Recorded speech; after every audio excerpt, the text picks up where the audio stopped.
Si viste el video corto, ya sabes cómo se forma la ginecomastia. La aromatasa, el desbalance hormonal, el tejido glandular real, porque no toda masa en el pecho es aromatización simple. Puede ser grasa o puede ser glándula verdadera. Y en algunos casos puede ser la señal de algo más, desde un síndrome genético hasta un tumor productor de hormonas. En este video te llevo por el mismo abordaje que usa un clínico, la exploración física y los estudios hormonales que realmente importan. También revisaremos los medicamentos que pueden estar detrás y por qué el tiempo.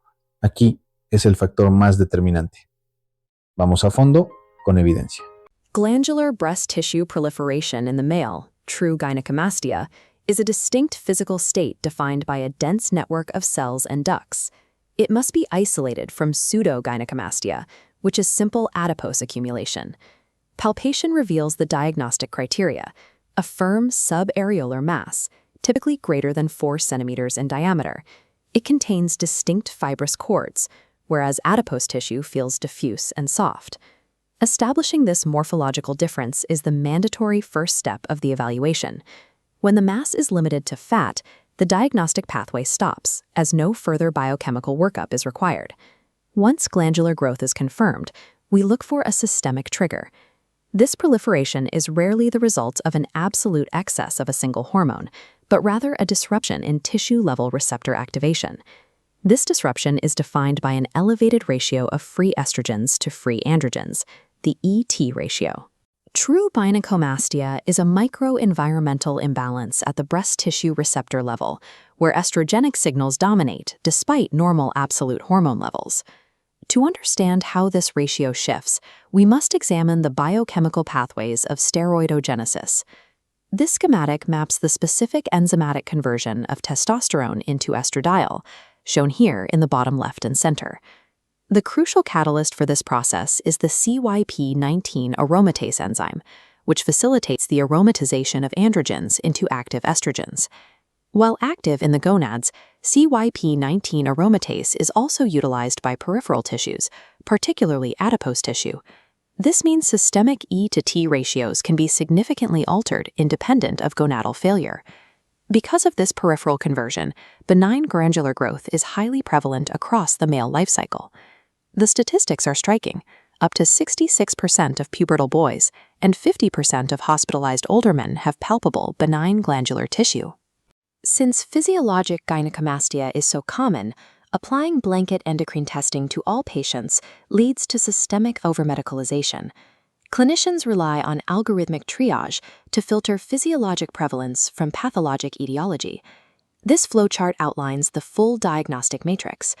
The first and most critical decision node, located in the top left, is ruling out malignancy.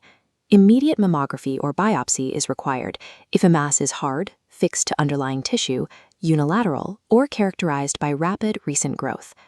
Moving to the second node, we identify anticipated physiologic phases where E/T mismatches are expected. There are 3 physiologic peaks: neonatal, due to maternal estrogens; pubertal, caused by early androgen-estrogen mismatches; and senescence, where age-related testosterone decline combines with increased adipose aromatase. This timeline tracks developmental milestones. By comparing the volumen testicular to the Tanner stages, we can visually map exactly when pubertal gynecomastia typically presents. When a patient's presentation aligns with these physiologic windows and lacks red flags, the clinical mandate is serial observation. When cases fall outside those windows, we look for iatrogenic factors and pharmacological crosstalk. Certain drugs act as direct estrogenic agonists, specifically oral contraceptives, phytoestrogens, and digitalis. Other medications disrupt the androgen side of the ratio by inhibiting synthesis, like ketoconazole, or by blocking the androgen receptor directly, as seen with spironolactone or enzalutamide.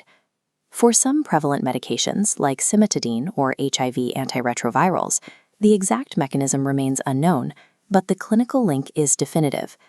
A meticulous medication reconciliation is the most cost-effective diagnostic test, often resolving the case before blood is drawn. Specific clinical thresholds, highlighted in the middle left box, finally justify a full endocrine laboratory workup. We initiate testing if the patient is thin, ruling out simple adipose aromatization, and if the tissue is painful, larger than 4 centimeters, or accompanied by very small testes. The panel requires serum measurements of total testosterone, LH, FSH, estradiol, and beta-HCG. The first pathological profile, seen in the bottom left, is primary testicular dysfunction. Low testosterone coupled with high LH indicates testicular failure. This profile makes Klinefelter syndrome a primary suspect and necessitates a karyotype. Following the path to the bottom right reveals the extraglandular aromatization profile. High estradiol with normal testosterone points to excess aromatase activity, often driven by adrenal feminizing tumors, Sertoli cell tumors, or rare hereditary CYP19 dysregulations. The final pathway isolates the most critical biomarker in the panel. Elevated beta-HCG points directly toward testicular germ cell tumors, which hijack the Leydig cells to synthesize excess estrogens. The endocrine panel serves as a targeted radar scan, designed to triangulate specific, often hidden, neoplastic or genetic defects. Clinical management is dictated by the time-dependent evolution of the tissue. Glandular breast tissue eventually cross-links and hardens into dense, rigid fibrotic scarring. Early-stage gynecomastia is highly cellular and proliferative, meaning it is still responsive to endocrine corrections. Identifying and removing the primary cause during this early window generally allows the hypertrophy to regress over several months. For painful, established gynecomastia where the cause cannot be removed, anti-estrogens like tamoxifen are the primary frontline therapy to reduce pain and tissue size. Conversely, clinical trials have proven that aromatase inhibitors, like anastrozole, are no more effective than placebo for established gynecomastia. Medical management relies on blocking estrogen receptors while the tissue is still viable. Once fibrosis sets in, pharmacology is ineffective. Long-standing gynecomastia, typically lasting more than 12 months, results in irreversible stromal fibrosis. The strict indications for surgical excision include severe psychological distress, continuous rapid growth, cases of unresolvable hypersensitivity, or any lingering suspicion of cancer. Surgery represents the definitive, evidence-based standard of care for late-stage fibrotic tissue. Even with a rigorous algorithmic workup, a definitive underlying cause is discovered in less than 50% of evaluated patients. Clinical oversight focuses on aggressively hunting down the lethal outliers, the tumors and severe genetic defects hidden within cases of otherwise benign growth. Mastery of this condition is the mastery of algorithmic restraint, knowing precisely when a physical finding is a normal phase of development and when it is a biochemical alarm bell demanding immediate action.